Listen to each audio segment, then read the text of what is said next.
All right. All right. Hi, and welcome everyone to Reason and Revelation with Chris and Ammon House. Really grateful you could join us today. We have an excellent and entertaining discussion with you today. Recently, I've noticed a lot of talking heads out there that have been trying to say that with the Iranian war and everything and Trump's attack, that America has almost always been the bad guy, that we are actually the genociders, that we have been took blame for many atrocities, and that starting from the atomic bomb and many other incidents, that we have been unjustified and inhumane with these actions. And I'll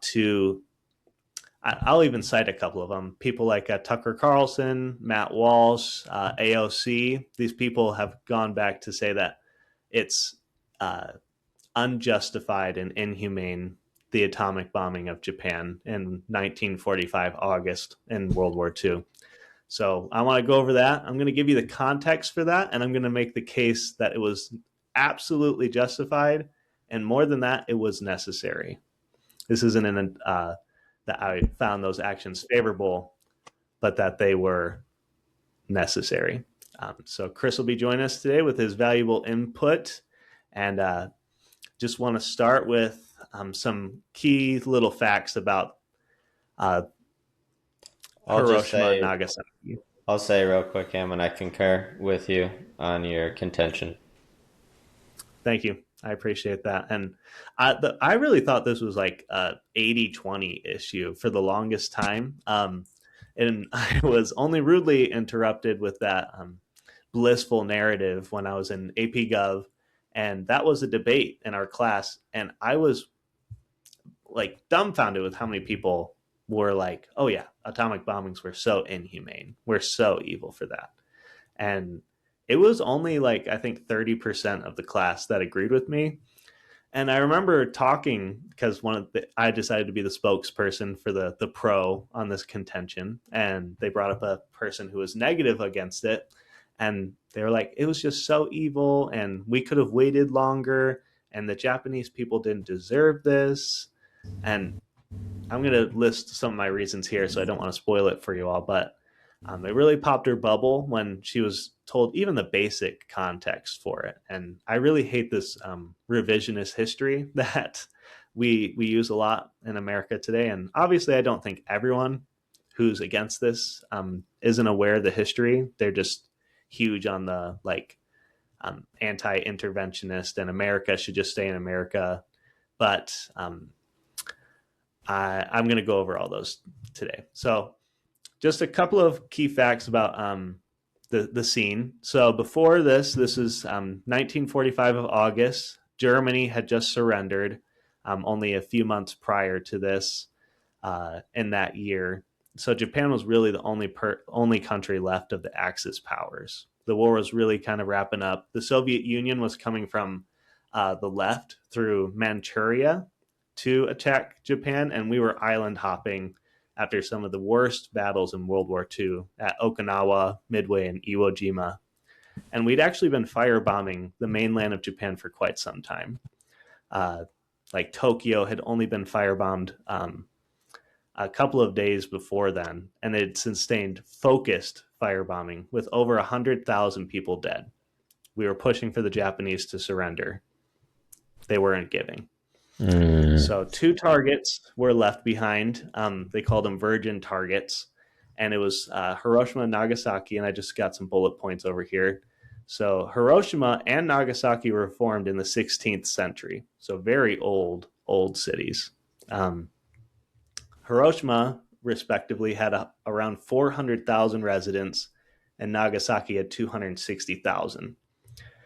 Hiroshima itself was a major war HQ installation for the Second General Army.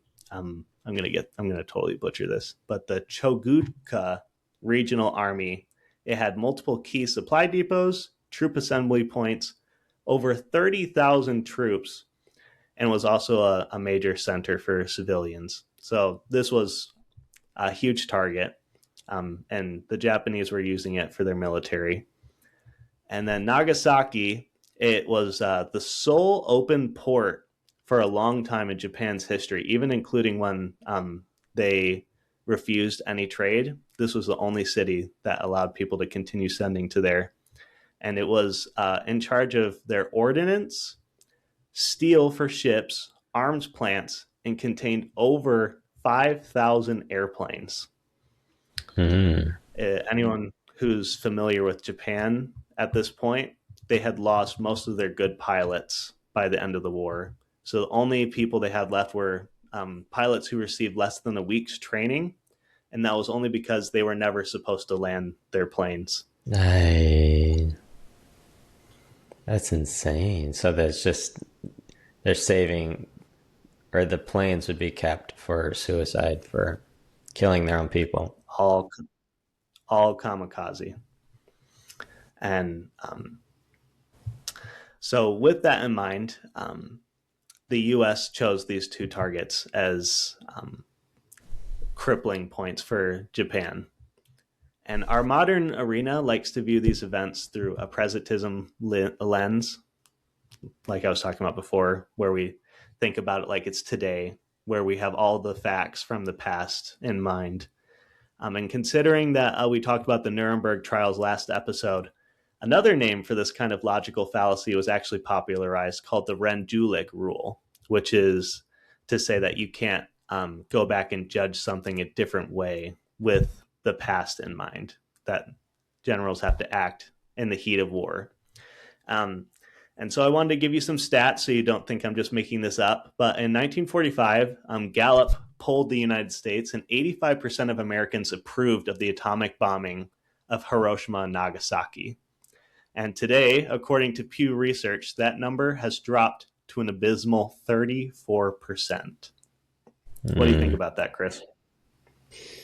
Well, like you said, with the way our leaders talk about it on the left and the right, it's not too surprising, I guess, compared to back then. I think it was a bipartisan agreement to do what we did. Mm-hmm. What do you think their main reasons would be? Like, could you think of any like logical reasons or rational ones for disagreeing with it? You mean for saying that the atomic bomb was bad? Was unjustified, yeah. Like, have you heard anything from like coworkers or people that you've grown up with? Yeah, I mean, did you see Oppenheimer? I did.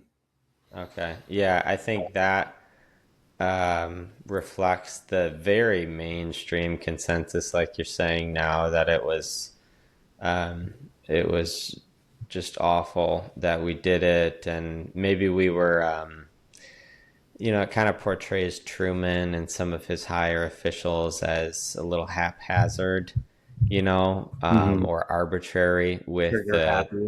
Mm-hmm. yeah, trigger happy, and just picking a random target because it's we don't want to bomb a place where me and my wife honeymoon. Like, that's kind of uh, how they framed it in the movie. I mean, the arguments for them are, you know, everybody knows them. And it's hard to look past them, right? It's the horrible deaths and the disease and the ongoing effects that the nukes had on the people, and they think, like you're kind of talking about, like they can see the negative that came from the bomb, and so they're like, well, if we get rid of the bomb, then those negative things won't happen, and obviously we don't want those negative things to happen. uh, what they're probably missing is, like, we don't have a revisionist history where we go back and we don't use the bomb and we then see the negative things that happen as a result of not using the bomb. So I don't know if I'm giving you what you want here, but No, yeah. And I can even relate with that a little bit. Like the horror that Oppenheimer probably felt when he realized yeah. um, frankly, the power of hell that he had unleashed. Like this thing literally could end the world. Um, But that's kind of the scary thing with AI that I see today. Humanity only marches forward. You can never march backwards. And Oppenheimer only had it because German scientists had it before him and helped him to get the final steps on it. Um, and something that a lot of people don't hear today is going to be an argument I'm going to bring up right here is Japan was one of the biggest allies Germany had in the Axis powers. They actually were doing experiments to have the nuclear bomb themselves. It's not far-fetched at all for the United States to think they already had this technology and we're about to unleash it back on us. Mm. But those are like, I can relate with that, and I can see where people are coming from. That obviously we don't want horrific things to happen. It doesn't make me happy to hear about the horrible deaths that these people faced. Um, Yeah, and we can be but, very clear about that. Like, I think that's the the red herring, maybe, that the mm, mainstream argument hides behind is like, uh, it's just dreadful, um, and so we clearly can't support it because of the dreadfulness. And you and I are in full agreement. Like, it's horrible. It's just sickening, and I can relate with Oppenheimer and in the moments where like people are kind of cheering and he's like just mentally on fire in his head thinking about people melting from the bomb and stuff. Like, mm, it's a dreadful. War is dreadful, but mm, that doesn't mean not using the bomb was the best thing that would lead to the least amount of deaths. exactly right. The least amount of carnage. And that reminds me of the trolley. It's become a meme at this point, but the trolley problem of you get to control where a train goes, and there's your family member on one train track, and there's 10 other people on the other one. Which one do you choose? And it's like, it's horrible. You don't want to kill your family member, but that's 10 human lives, you know? Um, and I, I call that it's a word that I believed in and I read it a lot. I don't know if you ever run into these words where you read it and you recognize it, but it's utilitarianism.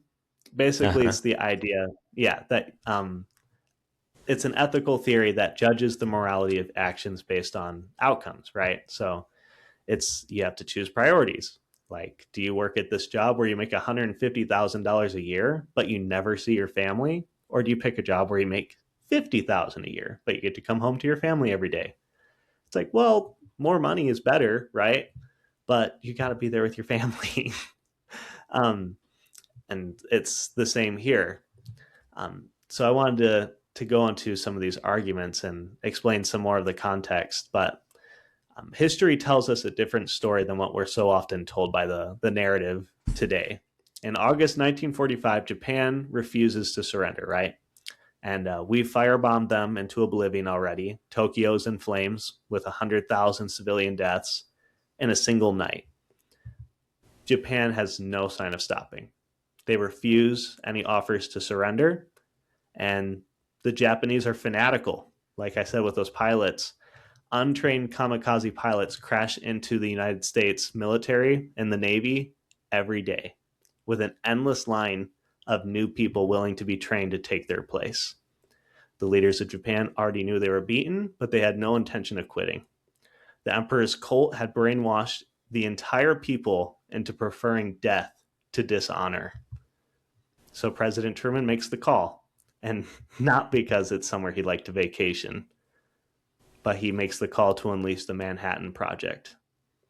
2 atomic bombs, Hiroshima and Nagasaki, instant fireballs hotter than the sun, 200,000 dead. Japan surrenders 6 days later. VJ Day, the War of Wars ends. And this is where my first argument would be for why that was the best decision. Operation Downfall was the name for us invading the Japanese mainland, like having troops like similar to D-Day in Normandy in Europe, Yeah. which was already extremely bloody. Operation Downfall was what it would be called if we did that to them. And we had some experience there already, with Okinawa being only a few months prior. 50,000 Americans died, and over 250,000 Japanese died. They fought to the last man. They Dang. kamikaze charged at the very end. They charged in with bayonets. They only took down 2 American soldiers, but in their rush they killed 300 Japanese instead of surrendering. Even sadder is when the Americans tried to go and find the women and children and to take them away from the battle scene, right? Because we believed in taking prisoners. um, the women and children had already committed what the Japanese call seppuku. They'd killed themselves because they had been taught that anytime an invader defeats you, they will come and rape and pillage everything remaining, because that's what the Japanese did to people they invaded. So to avoid that indignity from the Americans, who were obviously going to do the same, the Japanese fanatical cult members had taught them to kill themselves before we took them. Imagine the carnage of not only Americans, but the Japanese as well, Chris. I mean, 1945 Japan, I looked this up, 70 million people. In the whole Imagine how country? many in the whole country. Imagine how many Japanese would kill themselves through seppuku, and how many Americans they would take with them fighting to the man, kamikazing every single one of them. I mean, they try to place the estimates you can look up online. How many people would die if Operation Downfall went through as planned? They try to say it would only be like 5 million. Uh, It's outrageous. well, how many people died with the nukes? 250,000 is the high amount. Okay. And maybe you're going to get to this, but one of the reasons I've thought that the nuke was a good decision, or the best one that we had, was like D-Day, like trying to take over the mainland is going to have a disproportionate amount of American deaths, just because it's so much harder to go on offense on the enemy's homeland. And so we would just rack up ridiculous amount of deaths on our part, to even gain any land. I don't know what you think, but Certainly. Yeah. I mean, at that point in the war, we'd already lost, I think it was around 500,000 Americans. The Civil War remains today as the most bloody war for Americans. Easily, we would have lost another 500,000 Americans in an assault on Japan, if not a million. so a It whole would have nother been civil war, you're saying, at least. oh, at least that's the minimum. Minimum is another Civil War amount of deaths. Like it, and I'm saying we shouldn't have done this because it would have meant millions of Japanese deaths. Like the Japanese themselves, they've already shown that they kill themselves upon being invaded and won, right? It's untold carnage versus the nukes, which compared to that were relatively like a fraction. No American deaths, and you have to give the Japanese a wake up call. Yeah. Well, and why do we have to have so many of our boys and girls go and die? Like we weren't the ones that committed the horrible atrocities. We didn't begin this war. We were attacked. Like, I think you might be going into it, but like the Japanese war crimes on China and other things, I mean, they were guilty of some of the worst things I've heard of. Like, I mean, worse things than, I mean, the Nazis like just killed tons of Jews, but like the Japanese did like, dreadful things to Chinese while they were alive, having sons rape their mothers and like stuff like that. So they're the aggressors and they're super guilty. And it's still horrible that they have deaths in this war, but to have the Americans who are trying to like bring peace to the world and who were attacked and are the good guys, like for us to have to go in and have ridiculous mass casualties to stop an evil regime, Mm-hmm. like come on. And that's what I'm talking about, this revisionist history where they just forget that. People are so like dogmatically focused on how can I make America bad. And they're like, well, nuking is bad, always bad. Look at how many people died in this attack. And we're just going to ignore what they were facing, what they had done, and what it would take to stop them. And you're exactly right. I was about to go into the China thing. I mean, the examples about Japanese like ruthlessness is endless. Like, I can't even talk about some of the things that the Japanese did without getting um, censored here on YouTube. So we can't even literally mention some of the examples that the Japanese did. But uh, first, we have the sneak attack on Pearl Harbor, which is almost the least of all, right? Starting a war against a non-aggressor, which the United States was at the time. The rape of Nanking in China, estimated around 20 million Chinese people murdered in the most horrific fashions possible, 3 times more than the Holocaust. Wait, just in Nanking? Just in China, 20 million. That's crazy. 3 times more than the Holocaust. Like, it's horrific, and no one ever talks about it. Yeah. And they experimented upon humans like lab rats in the now infamous Unit 731. If you want to see some of the proof of what I'm talking about here, this was a unit that the United States later discovered. We don't even know if it was the only one, but the Japanese just tortured Koreans and Chinese people that they kidnapped and abducted, and they just tested things on them, like how much glass can you shove in a human being before they die? How many punches to a face can someone take before they die of brain injuries? Just horrific things. Japan showed us what modern total warfare without restraint looked like. And we owe it to our own Americans, to the people of China, and the millions of others suffering under their occupation, reprieve and an end to the slaughter. The atomic bomb, I would argue, forced surrender where diplomacy and conventional bombs had failed. It saved far more lives than it took. And that's the cold, brutal way against an enemy that worships death like the Japanese did in 1945. I'm glad that they've woken up to it now, but to put on the goggles of revisionist history and pretend otherwise is to live in a fantasy world where you can ask evil to stop and it'll fold when you say it enough times. Well, isn't it? That's well said. Isn't it kind of virtue signaling in and of itself? You know, like it's easy to say that the nuclear bombs were bad and to say, like you kind of pump yourself up, like, oh my gosh, like I am just higher than that. And of course, that's a bad thing. Like you make yourself look better by saying it. Like, it's kind of like endorsing capitalism over socialism. Free stuff for poor people is much easier to say, Sell.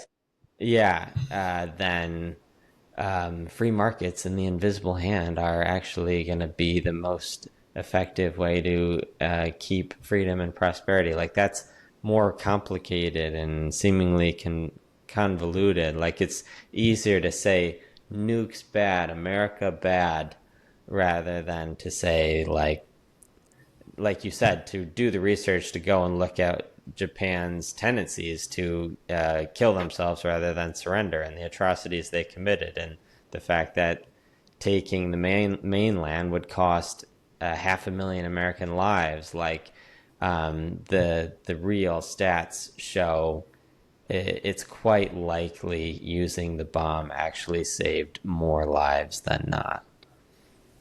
Yeah, easily. Yeah, I totally agree. And as I said before, the Japanese clearly already had hands on the nukes. There's no way for the Allied powers to have known that they didn't have it. Maybe it was only a matter of time before they unleashed it. But I mean, all of this is nonsensical, anyways. And I would submit a few questions to any who still try to reason and disagree with this. Just a few questions. Why do we fight one another at all? Why do we have prisons? Why do we have police? Why is there war at all? And the answer to each of these comes easily. It's to stop the bad guys. There are monsters in this world. In the wild, predators hunt the young and old, the weak and infirm, the sick and the weary. In society, the bad guys do the same thing. And the only way to stop them is to beat them at their own game. And unfortunately, here's what I think is the horrific truth we need to face from the Nuremberg trial and from the entire outcome of World War II, is that there is no heavenly neutral tribunal in this life that comes down to judge every nation equally. War doesn't come with referees. And when we're faced with true evil, Nazis marching Jews into ovens and the Japanese bayoneting babies, you do what must be done to win. And that's not me saying that ends justifies the means, but sometimes that does mean becoming the monster for a moment to destroy the monster of a generation. World War II didn't prove that humans had evolved beyond barbarism, but it proved that barbarism is the only language evil understands, and that good people must be willing to speak it when the hour demands. I would say the problem with the UN today in our modern era is that it was built on a false premise, on a comforting lie that told us we can have clean wars and perfect justice. We can't. We never could. That's why, until we're at the pearly gates of heaven with God as the judge, the horrific truth is that we will need to stain our own hands to save civilization. If we pretend otherwise, like with the case of Irina Zarutska recently, her murderer being let go with 14 previous arrests, our own civilization will be next. And we'd all be speaking Japanese right now. Yeah, well, we believe that God says to defend your families even unto bloodshed. If the Japanese are gonna come and bomb Pearl Harbor and literally rape and kill like they did in China, we have to, like you said, you literally have to be willing to kill, maybe on a widespread scale. The net positive actually has much less deaths and more good when the good people are willing to defend and stop the monsters. I agree. Yeah. And that's why it makes me so upset when I heard what Pope Leo said recently. This caught a lot of headlines, and Chris and I are going to talk about it here for a second. Chris, as soon as I'm done reading this horrific take, I would love to hear what you think about it. But it pains me to read this. But Pope Leo, he recently said, "We turn our gaze to Jesus, who reveals himself as King of Peace, even as war looms around him. He remains steadfast in meekness, while others are stirring up violence. He offers himself to embrace humanity, even as others raise swords and clubs. King of Peace, he did not arm himself or defend himself or fight any war." I can hardly take it. "He revealed the gentle face of God, who always rejects violence. Rather than saving himself, he allowed himself to be nailed to the cross, embracing every cross borne in every time and place throughout human history. This is our God, Jesus, King of Peace, who rejects war." Listen, "who rejects war, whom no one can use to justify war. He does not listen to the prayers of those who wage war, but rejects them, saying, 'Even though you make many prayers, I will not listen. Your hands are full of blood.'" Chris, your take. Well, clearly he doesn't believe the Revolutionary War was just then. Oh, I mean, forget that. I mean, the Crusades that the Pope ordered like 1,500 years ago isn't justified. That's ironic. I, that papacy's got to fix that. I mean, that Pope promised salvation to anyone who joined the first, second, third, and I think fourth crusade. Yeah. I That was something I was going to say in the last episode on Nuremberg. One of the Dr. Kelly's warnings was to be wary of leaders who give too simple of answers to solve complex questions and issues in society. You know, and look at the Revolutionary War, right? Like, it's very obvious that America coming to being is so good for the world in a ridiculous amount of ways. You know, just the freedom brought to the world, the democracy, the prosperity, the benevolent hegemony. You know, whereas instead, China, Japan, Russia, Germany, all could have become the hegemon for the whole world. And like, what kind of atrocity would have happened then, right? Um, and these are things that, like, they're hypotheticals that you'll never get to see because America did come into being. Um, but the Pope has to be a little bit more uh, far-sighted rather than nearsighted to look past, you know, the thousands of deaths in the Revolutionary War, as opposed to possibly the billions of deaths, or the billions of people suffering and dying of starvation and dying in authoritarian regimes. You know, like, Mm-hmm. people aren't very good at seeing what doesn't exist. They can fixate on what did happen, the deaths in the Revolutionary War, but they're totally forgetful of Hitler actually succeeding and taking over the world because America didn't stop him. So obviously, you and I believe that the Revolutionary War was very justified, and Christ would have had the vision, and did have the vision, to support the Americans in that war because he knew of all of the wonderful effects it would have for the world.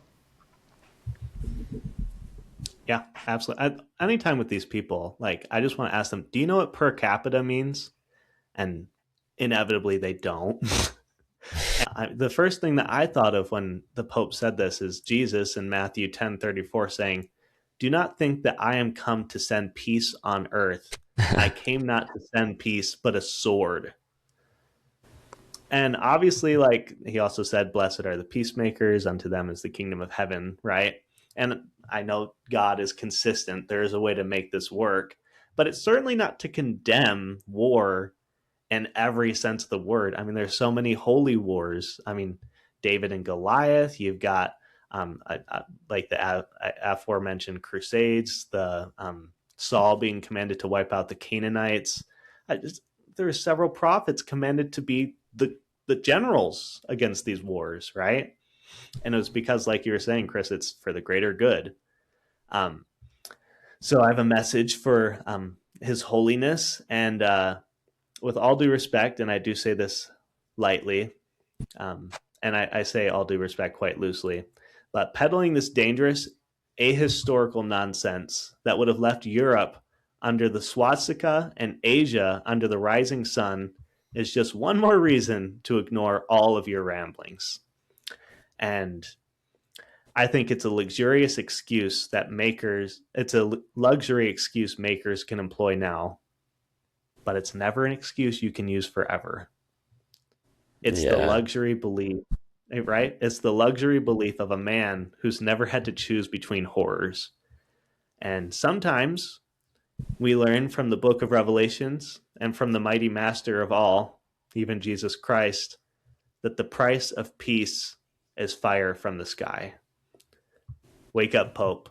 The world still has monsters, and the only thing worse is the monster who watches it happen. And that would be my argument against the Pope, and in defense of the atomic bombings of Hiroshima and Nagasaki. Thank you all for Nice. joining today. Chris, did you have anything you want to add? Yeah, fire, final statements there. I just Thank you. had, I wanted to back what you were saying. It is funny. The Pope believes in Christ in the New Testament, but Christ is the God of the Old Testament as well. And there's certainly some wars that he encourages in there. Um, on the Crusades, I mean, I don't know a ton about the Crusades. I've up to this point believed that the Crusades were not good because they were trying to enforce religious belief through violence. It seemed like in your statement, though, do you believe the Crusades had some merit to them? I think I found merit and would endorse maybe the first one. It kind of gets muddled, the history on it. At like you were saying, I think with the third and maybe the fourth one, they were going just to pillage Christian artifacts from Jerusalem, which had been taken by the Muslims. I think the first one, I would say it was merited because the Muslims were doing horrific things to Christians, and um, that's I think where the rivalry really started to spark, and Christians started to become like the arch nemesis of Islam. But I think you're right that there is some very troubling things that happen, killing people and forcing them to believe in Jesus, which obviously isn't conversion, right? Conversion through force isn't what we're looking for when we want people to be reborn in Christ Jesus. But there were a lot of terrible things that were happening to warrant the First Crusade. I still think it's blasphemous that the Pope promised salvation to anyone who would join the force. It's ridiculous. To to he promised salvation. What? For people who would join the army to fight for him. Oh wow! So that is literally the polar opposite of the Pope today. Literally, like straight up the complete opposite. And it's supposed to be the same apostolic lineage. If anyone wants to correct me on that, feel free to in the comments. But yeah, that's complete flip side on doctrine. And like I think it's still more abhorrent that he's contradicting like God.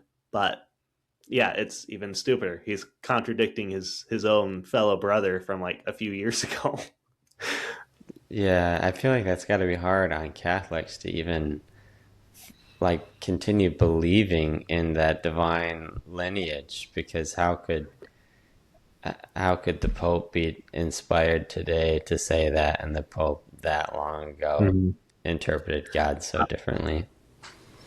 It comes from something I can't remember exactly what it's called, but Catholic apologists will say things like that. We only believe the Pope when he's speaking infallibly, and if he doesn't like start a speech by saying he's speaking infallibly, which happens very very rarely, Mm-hmm. um, then he's up to say whatever he wants, and it could be straight up garbage that he says, which is what most Catholics said with like Pope Francis, the last one, because he had a lot of unbiblical things that he would say quite often, and so they were just like ignore Pope Francis unless he's speaking um, divinely. I see. Okay. Well, you open up a good subject on the Crusades. I would like to research that more, and maybe we can do another episode on those. That would be interesting. I will say this: they are grossly exaggerated and used far too often as a case in point against Christianity. Um, I think it's similar to the atomic bombings.